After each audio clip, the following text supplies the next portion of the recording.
Hi everyone, Tim Faulkner here. We've got Giffo and Dan the man. It is Elvis feeding time. Now it's a wonderful day for it. We've got this stormy weather and you'll see in a minute his eyes bulging. He is ready to rock and roll. We're hoping to bring a bit of fun into your living rooms or to your phones at whilst it's challenging times. Elvis has still got to eat, so you can join us. Now what we're going to do to start with is Dan's actually going to swim him. And I'm going to grab one of these cameras. I want to take you right up close and personal. And a few things I'll talk through today is Dan's relationship with Elvis. Come on. Feeds him every day, works with him every day, talks to him every day. He's an incredibly dangerous animal. And Dan needs to have that really intimate relationship to be able to work with the croc. 30 seconds? 40 seconds to work with the croc and do it safely. So can I pinch? I'm going to take Facebook only because more kids have said hello on this than anywhere else. Hi kids. Okay, sorry if you can't hear me too well over there, but you're going to see Elvis, so that's the good news. Now let's go and have a look. Dan, I just note you haven't got a belt on. And what is that thing there, mate? I forgot my belt. So He's got cable ties holding it together. Okay, so here comes Elvis. Now we're going to look at a few things with Elvis. Watch how he comes up. I'm going to hide behind this tree. So, as a croc does. He's coming up now, and Elvis doesn't know the water's clear, okay, whether it's dirty water or clear water. He's going to use those features that he's got. So, look, there's not even a ripple on the water where he moves. Okay, he's going to come up, he's going to put both front legs forward, and that means he's in the strike position. Here we go, the right leg's forward, left leg forward, right leg forward, and what we want from him here is a big hit. We want to get him excited. Here he goes. Get ready. Woo!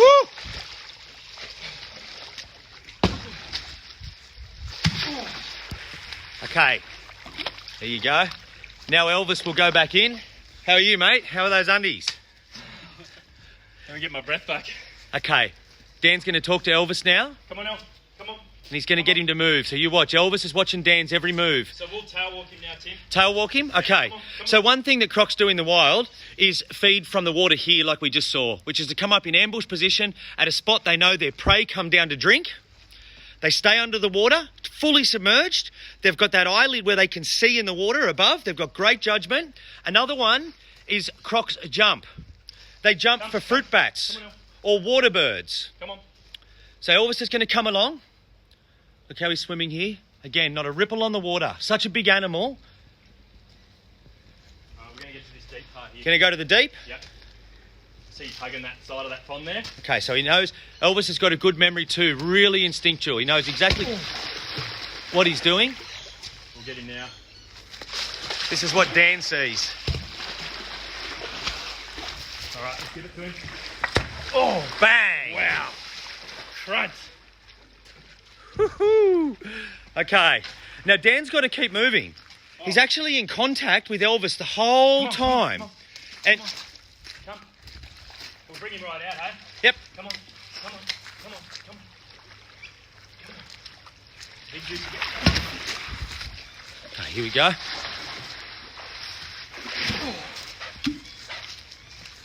We'll go one more time. Yep. Get him set up. Oh, he's still coming. Come on. That's grass. You don't need That's that. grass, mate. There we go. Watch this. Oh, there we go. Well done, mate. All right, let's get out. Get out. Get Well out. done. Elvis is close to us, so we'll just hop out. That's a really well-trained crocodile. Now, he's not trained in the sense that those aren't tricks. That's really leading towards croc behaviour. Bringing him up to this edge of the pool to ambush attack like they would. Swimming him across where he's going to jump for fruit bats. And bringing him out this end, which has actually made him engage in a bit of exercise. As a reptile, they're quite lazy. He wants to do as little work as possible, and that's how he saves energy. But well done, mate. Well done. I don't know how still I kept that camera on the croc. I was watching Dan, but thanks everyone for joining. Over and out. All right, Tim, we've got some questions coming in from the audience. Firstly, people want to know, where did Elvis come from? So Elvis is from the Northern Territory. Now, 50 years ago, a crocodile like Elvis, who was a problem crocodile, would have been shot. And thankfully that doesn't happen. Crocs nearly went extinct in Australia in the 1970s for their skin. And since they've been protected, things changed. Elvis was caught in Darwin Harbour. It's a croc exclusion zone because you've got a lot of interaction with people. Elvis was attacking fishing boats. When they get so big and they become so territorial, they see nothing as a challenge. And the rumble of a motor on a boat was a threat to Elvis, and so he was attacking boats. That's how he ended up with us here. He lives a life. They're very solitary in the wild. Aside from breeding, they live a solitary life. This is his territory. This is his habitat, and he loves it. Has he ever had a girlfriend? Elvis had 2 girlfriends. When he went from the wild as a problem croc attacking boats, he spent a bit of time at a crocodile farm. He's a big adult male. And he had a couple of females introduced to him. He ate them. He tore them to pieces. There's a problem with crocs like Elvis, and the problem is that they become testosterone-fueled buffoons. And they do that because, you know, it's 1 in 100 make it past the first 6 months or year of life. It's 1 in 1,000 that get past 10 years. And so a croc like Elvis that has just had an incredible run in the wild and been a really successful crocodile, once they get to that stage, they can really be problematic in terms of girlfriends. So he has had girlfriends, and I tell you, it is something that we regularly discuss about bringing a girlfriend in. This is big enough for them. Our main worry is that he repeats his episode again, and we don't want to put a female croc through that. But it is something that we consider regularly.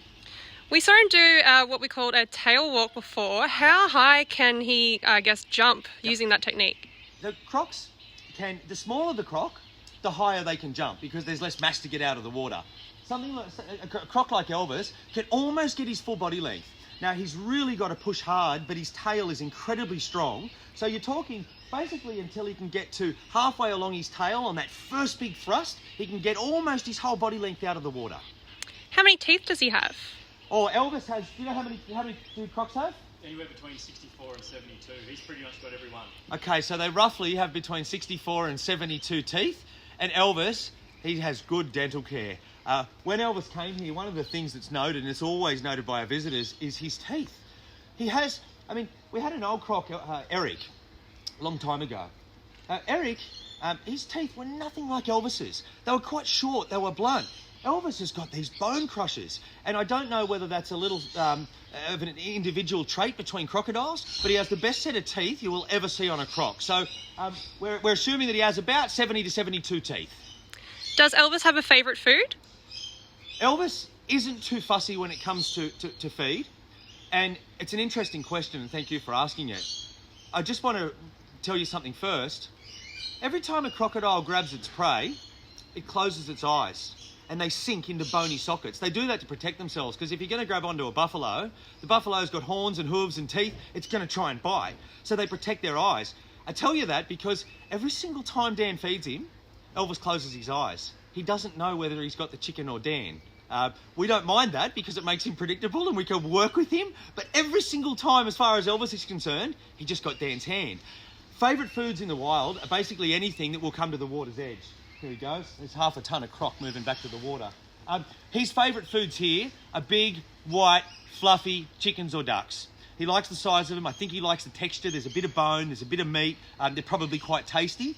And he's certainly particular. If you offer him a fish, he's never as interested as if it's meat. So I would say that here, his favourite foods are duck and chicken. Okay, and maybe the last question. Could Elvis eat a human? Could Elvis eat a human?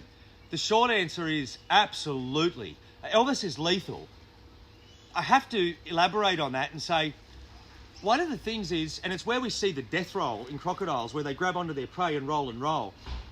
His stomach is only the size of a basketball, and it can stretch a bit. But he can't possibly swallow me whole. So, to answer the question, he can't swallow me whole, but what he can do is kill me very easily, take me underwater. In the wild, he'd stick you under a log underwater, and he does death rolls, and he breaks bits and pieces off. So yes, he can eat us. Yes, he would. We are incredibly respectful of Elvis, and I talked about Dan's relationship with him. There's a lot going on that you can't see or you don't understand unless you've worked with crocs for a very long time. And that is, there is a great and deep level of respect. And furthermore, Dan's watching his every move. There's cues by the way he holds his head, which angle his tail's at, if he's got both front legs set, and many other things. If we went up and, let's say, tried to give Elvis a pat on the head or a kiss, we'd be mincemeat. It's as simple as that. All right, we might wrap it up there. Okay, thank you everyone. Thanks for the questions. Thanks for tuning in. My heart's still pumping. I hope yours is. See you again another day.